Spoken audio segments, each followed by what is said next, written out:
Chapter 14. Catherine's home perched high in the Hollywood Hills like a fortress above the LA smog, its windows gleaming with a predatory shine. Her bedroom could have been plucked straight from the set of All About Eve, same designer, better insurance, where even the dust particles had to audition for their roles. The walls were papered in a bold black and white geometric pattern that seemed to rearrange itself when you weren't looking, while a massive mirror framed in gleaming gold leaf lined one wall, reflecting opulence back upon itself in an infinite regression of luxury that would make Orson Welles dizzy. The bed was a monstrous affair of gleaming brass that looked like it could comfortably sleep the entire cast of Ben-Hur, including the extras and at least 3 chariots. Catherine lay atop this domestic sound stage, her auburn hair bright against the white silk pillowcase. Her face beneath the silk face mask, a masked face of fixed concentration, because she never relaxed. It was impossible when you were chair of the Cinema Protectorate Society. She was always waiting for the shoe to drop, because directors were always dropping shoes, not to mention that insufferable category of writer-directors who insisted that every shot was a love letter to cinema. It was not.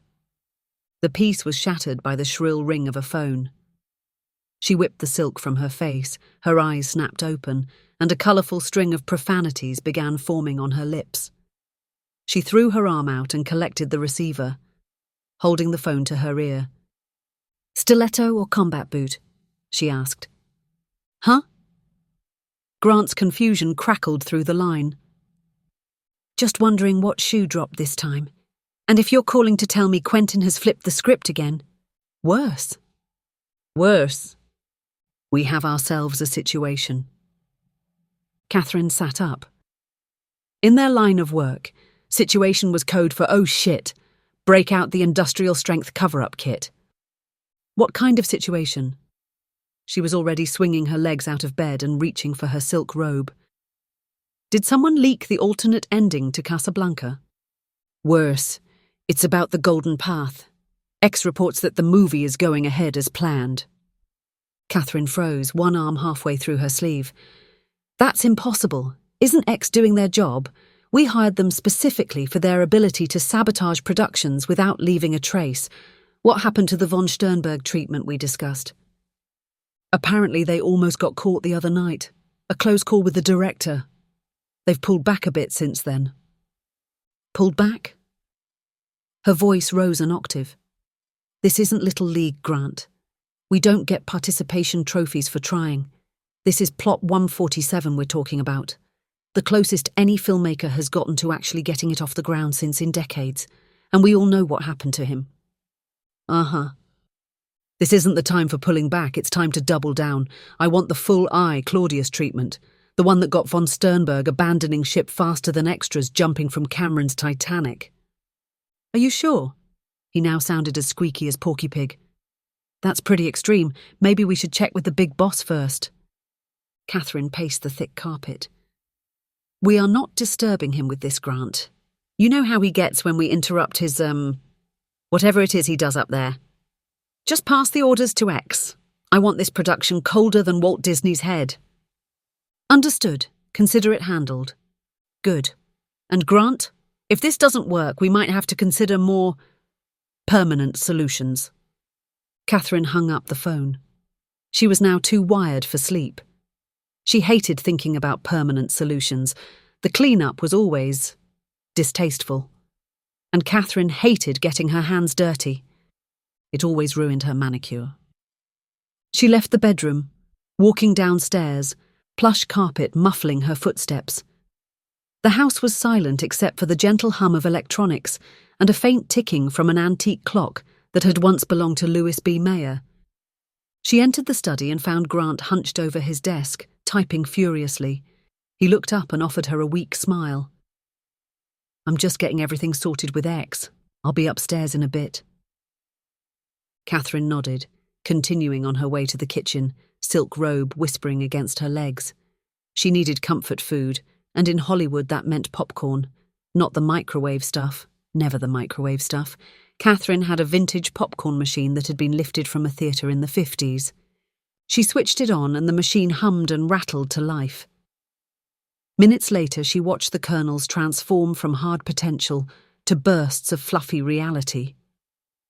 Popcorn was the closest metaphor to what Hollywood was actually like. Under the right conditions, talent transformed into something satisfying and memorable, like perfectly popped kernels. Undercook it, and you got something hard enough to crack teeth and dreams. Overcook it, and the burn left a bitter taste that could linger longer than a Michael Bay franchise. The trick was finding that perfect moment, just like knowing exactly when to pull the plug on a dangerous production. Finding that balance meant preserving peace and harmony. It's why Catherine did what she did, to preserve the magic of cinema and protect the world from the dangerous ideas that could unravel reality. If that meant crushing some dreams along the way, that was show business. Popcorn in hand, Catherine made her way to the private theatre. Plush red velvet seats faced a wall-sized screen. She approached a nondescript cupboard in the corner and opened it to reveal an array of shelved films, each one carefully labelled and preserved. Not a single movie in this collection had ever made it to a silver screen, other than this one. Those deemed too dangerous, or revolutionary, or too real. Each and every one of them, stopped by the Cinema Protectorate. Her fingers skimmed across the titles, each a reminder of crisis averted and reality preserved. Then she found it. The Golden Path, by Frank Capra. The film that had brought the world to the brink of disaster. Catherine removed the canister from the shelf, walked over to the projector, then threaded it through with the skill of someone who had done this 1,000 times. The machine whirred to life as she hit the lights, then settled into her favourite seat. A world where the impossible was possible played on screen. A smile touched the corners of her mouth. It was truly a beautiful piece of art. Capra had wept in her mother's arms when she'd told him no. He'd said his life was over. He had nothing left to give. And then he made It's a Wonderful Life. Audiences had hated it, but it had remained one of Catherine's favourite films.